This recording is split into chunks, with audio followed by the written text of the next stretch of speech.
ईंदे तू जानियड़ा थी शहर मुझे मेहमान ओ कदे ईंदे जानियड़ा थी शहर मुझे मेहमान ओ सदके कया जान ढेंगाण में अनवर सिंहड़ो चवे ही कलाम पसंद कयो असांजा प्री प्यारा दोस्त गोठ वडेरे मुरीद सिंहड़े खां वडेरो बचल सिंहड़ो हुसैन सिंहड़ो आरफ सिंहड़ो मिस्त्री अली मोहम्मद सिंहड़ो ऐं इब्राहिम सिंहड़े खां गमशाद सिंहड़ो ऐं वधीक फरमाशा गोठ सिंहड़ खां शकील अहमद सिंहड़ो असांजा प्यारा दोस्त गोठ बगल खां अलादीन समेजो शहर उमरकोट खां गुलज़ार सुमरो अनवर नब्बाणी ऐं अली अमीन रिंद असांजा प्यारा दोस्त आशिक माण्हू वीचारो अर्ज़ करे तो पंहिंजे महबूब ॾे कहिड़े नुखा उस्ताद पकवादी कॾहिं ईंदे जानी शहर असांजे जियां पयो आऊं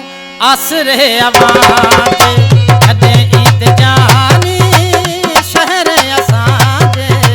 कॾहिं ईंदे जानी शहर असांजे जियां पयो आऊं आसरे अवांजे जियां पयो आऊं आसरे अवांजे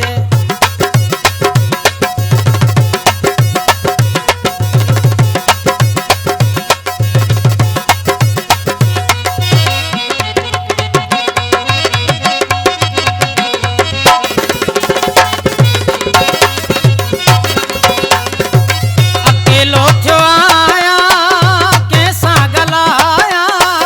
रोज़ अवांजे पियो मियां पहलाया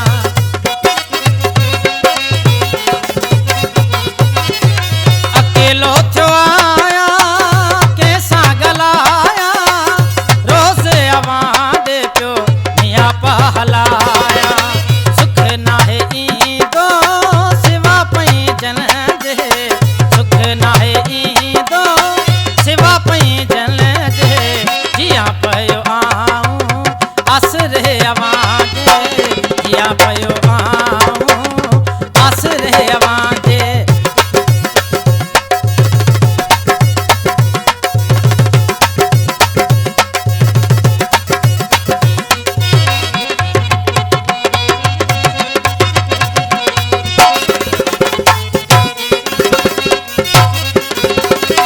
फिरी परदेस में तो वञी ॾींहं हलाया सिवा तुंहिंजे सुहिणा मूं तारा वेस पाता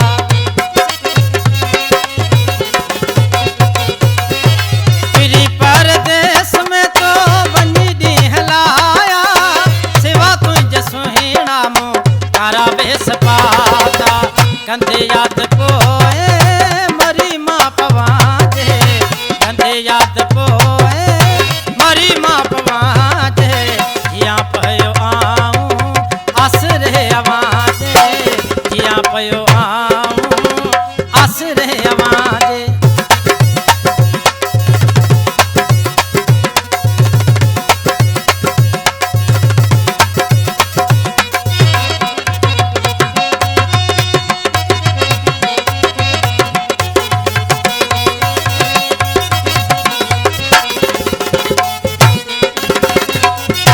ऐं हिन कलाम जो शाइर आहे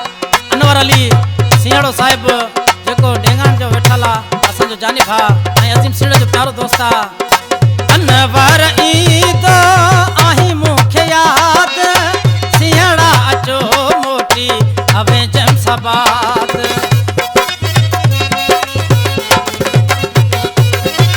अनवर ईंदो आहीं मूंखे यादि सिंहड़ा अचो मोटी हवे जमसाबाद नथो शहर वणे मूंखे अवांजे